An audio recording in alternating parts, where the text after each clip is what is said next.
Bonsoir mesdames, bonsoir messieurs, bienvenue dans cette grande édition d'APIC Télévision pour vous informer. Ce soir, nous recevons pour vous un invité. Avec lui, nous allons parler de la sortie officielle du méga plateforme politique Union Sacrée de la Nation qui a eu lieu le samedi dernier 29 avril au stade de Martyrs de la Pentecôte. Et sur ce, je reçois pour vous monsieur Jean Bonner Kongolo Pandé, président national du parti Alliance de citoyens congolais engagé pour la République ACCR, à qui je dis bonsoir. Bonsoir madame. Vous allez bien? Très bien madame Nathalie. Parlons de la sortie officielle de l'Union Sacrée avec vous, monsieur Jean Bonner Kongolo Pandé. Sortie officielle de l'Union Sacrée, on parle d'une véritable démonstration de force. Quelle est votre lecture?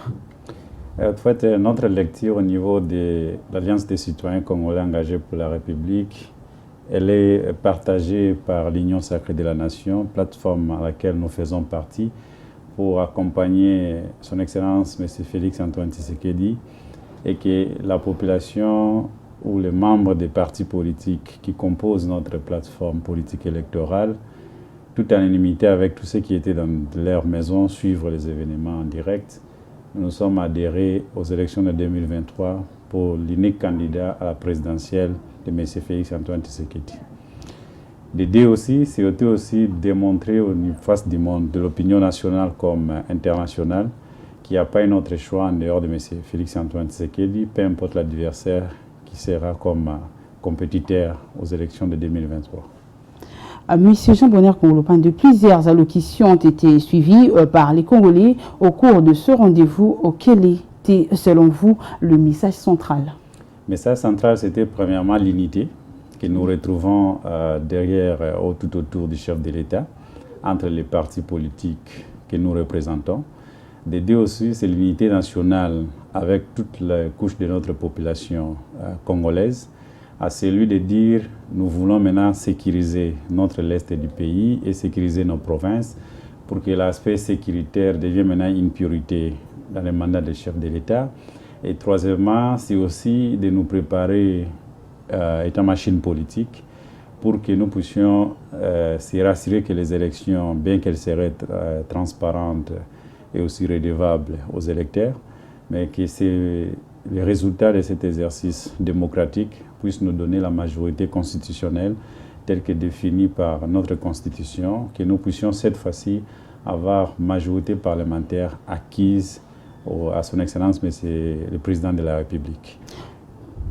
Et pour citer, ça serait aussi au même moment un message très fort de notre population pour dire qu'ils veulent renouveler la classe politique ensemble avec son Excellence, Monsieur le Président de la République, pour que la nouvelle énergie des femmes et des jeunes qui s'est présentée au niveau du stadium soit réellement partie prenante de la gouvernance de cette République. Pensez-vous le choix du candidat Félix Tshisekedi à sa propre succession à la présidentielle de décembre 2023 a fait l'unanimité au sein de l'Union Sacrée? Comment justifiez-vous cela? Effectivement, madame, si nous nous retrouvons dans les cartes géopolitiques de notre nation, vous regardez du côté Est, nous avons Bati Lukwebo, M. Vital Kamerhe, et si vous regardez du côté Nord, et aussi de l'Équateur, nous avons Jean-Pierre Bemba, ainsi de suite. Si vous revenez au Kassai, nous avons Augustin Kabouya avec l'IDPS et les autres. Et si vous regardez toutes les crèmes politiques qui composent l'Union Sacrée, toute en unanimité, nous sommes là derrière son Excellence Félix Antoine Tshisekedi Tshilombo comme candidat unique pour les élections de 2023.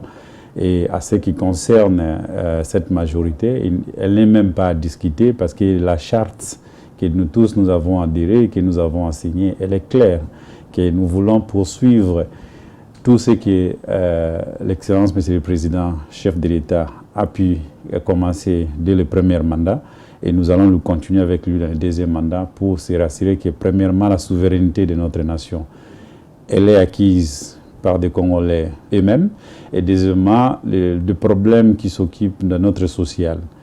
Que ce soit de l'emploi, que ce soit de vivre ensemble, que ce soit sur l'alimentation, nous devons les traiter en tant que des Congolais et trouver des solutions locaux. Et en dehors de ça aussi, le problème sécuritaire. Comme vous savez, notre sécurité a été menacée pendant plus de 25 ans, voire même 30 ans. Mais aujourd'hui, avec des décisions prises au niveau de l'Assemblée nationale, au Sénat, en complicité avec les chefs de l'État, non seulement pour le renouvellement des tas de sièges dans l'Est du pays, mais aujourd'hui, avec le levé de mesures sur les sanctions des armes, nous avons maintenant tous les mécanismes possibles pour nuire à l'ennemi qui nous a menti, non seulement à nous les Congolais, mais aussi à l'opinion internationale, qu'elle était victime. Mais aujourd'hui, c'est le Congo qui est la victime. Et c'est le même sens de victimisation que nous voulons maintenant retourner cet ascenseur au niveau de nos ennemis, au niveau de nos agresseurs, pour que nous puissions nous défendre et protéger l'intégrité territoriale telle que ça a été défini en 1985. Quelles sont les chances du candidat Félix Tshisekedi face à celui de l'opposition? S'il faut parler de la chance, il ne faut même pas parler de son Excellence M. Félix Antoine Tshisekedi. Plutôt, il fallait parler de ses adversaires. Quelles sont les chances qu'ils en ont pour battre notre candidat? Parce que ce n'est pas le sens de l'arrogance, mais tous les sondages, toute l'opinion nationale, parce que tous ceux qui se sont présentés au stade de martyrs, qui est juste une échantillon national de notre opinion nationale, elle est acquise à son réélection comme président de la République qui va faire la continuité selon la Constitution. La chance, nous l'octroyons à nos adversaires. Parce que pour nous, il n'existe pas l'opposition, mais il existe des adversaires politiques qui veulent aussi, à leur sens politicien, aussi compétir pour faire la santé démocratique de notre démocratie, chose que nous encourageons. Mais avec tout ce que nous composons aujourd'hui au sein de l'Union sacrée de la Nation, nous pensons que les élections organisées par Denis Kadima, avec transparence possible, nous allons battre l'adversaire, peu importe son identité. D'aucuns condamnent l'arrivée tardive de membres du présidium de l'Union sacrée à ce rendez-vous des stades de martyrs. Cela dénote-t-il d'un manque de considération à l'égard de nombreux militants de l'Union sacrée? Comment trouvez-vous cela? Bon, en fait, nous tous, nous avons constaté cette retard, mais elle est justifiée par rapport à des lourdes charges que ce présidium est en train d'occuper au niveau de la nation. Mais néanmoins, elle n'est pas justifiée auprès de nos militants et mes militantes, parce que celle-ci a démontré aussi une citoyenneté un peu élevée au niveau du stade. Et j'espère que le présidium a tiré les conséquences de ces actes et que prochainement, quand nous avons des pareilles manifestations, elle sera à l'air et elle va vraiment répondre à cette exigence populaire telle que ça a été défini lors de notre sortie officielle. Plus de 500 partis politiques pour un candidat commun. La gestion des ambitions risque de poser problème par la suite. Qu'en dites-vous? Non, il n'y a pas gestion de conflits tout autour des candidats communs qui est son Excellence Félix Antoine Tshisekedi. Mais il y aura plus de problèmes de conflits d'intérêts à ce qui concerne la compétition démocratique au sein même de l'Union sacrée. Parce que nous tous, nous voulons faire partie des institutions républicaines qui vont gouverner au deuxième mandat. Entre autres, nous voulons nous tous devenir des élus du peuple, représenter nos bases au niveau des assemblées provinciales et nationales. C'est à ce niveau notre compétition, elle est octroyée.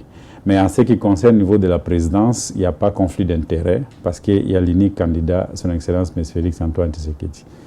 Comme dit la démocratie citoyenne participative, telle que définie par notre Constitution, par l'article 5, nous serons obligés de nous tous, par président des partis, différents partis politiques, à nous compétir aussi au sein de l'Union sacrée, dans nos circonscriptions électorales, pour se rassurer que les adversaires, parce qu'il y a des gens qui vont battre campagne au nom de Félix Tshisekedi, mais tout à ne pas être membre de l'Union sacrée.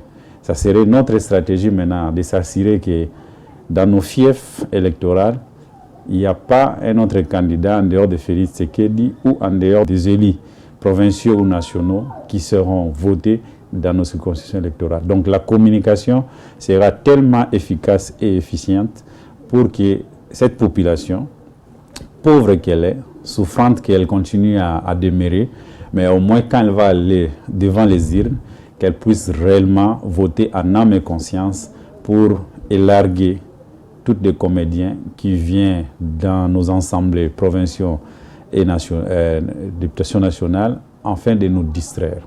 Parce que nous voulons que le prochain mandat du chef de l'État, qu'il y ait des décisions politiques responsables pour que nous puissions terminer une fois pour toutes avec l'insécurité de l'Est et des crimes urbains que nous sommes en train de voir au quotidien dans nos ménages.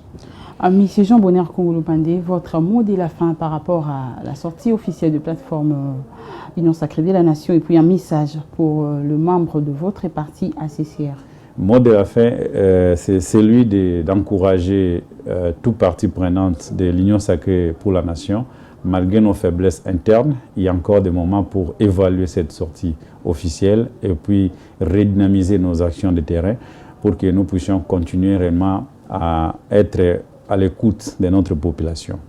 Et d'aider, c'est aussi rassurer cette population. Malgré les difficultés qu'elle rencontre au quotidien, elle continue toujours à croire à notre président de la République et qu'elle veut aussi lui donner encore un deuxième mandat parce que le président de la République a démontré de quoi il est capable pour donner la fierté à notre citoyenneté et donner la fierté à notre souveraineté nationale. Et pour nos membres des partis politiques Alliance des citoyens congolais engagés pour la République, ACCR, c'est celui de poursuivre notre communication, sensibilisation et éducation civique et électorale dans toutes nos bases pour que cette fois-ci, nous puissions faire partie de cette crème politique dans les institutions de la République pour mieux accompagner les chefs de l'État partout où ils se retrouvent. Particulièrement ma base du territoire de Ndemba et du Kasaï central comme province, nous devons demeurer toujours fermes à côté du chef de l'État. Merci de répondre présent à notre invitation de ce soir. C'est moi qui vous remercie, Madame Nathalie, et toute l'équipe des APIC. Merci. Merci beaucoup. Je rappelle, notre invité du jour s'appelle Jean Bonheur Kongolo Pandé, président national du parti Alliance des citoyens congolais engagés pour la République ACCR. Avec lui, nous avons parlé de la sortie officielle du méga plateforme politique l'Union Sacrée de la Nation qui a eu lieu le samedi dernier 29 avril.